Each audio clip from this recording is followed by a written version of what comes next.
If we use nature as a mirror, she presents us with many clues with regard to the process of change. The seasons tell us that she will not be hurried. Regardless of what we do, nature faithfully changes her costume every 3 months. This is, of course, reflected slightly differently according to the part of the world we inhabit.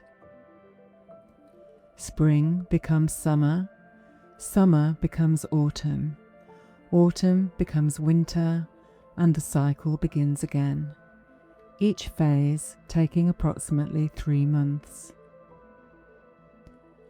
At every stage within each season, a multitude of changes, largely unseen, are taking place, but the process rarely deviates from the time-honoured contract.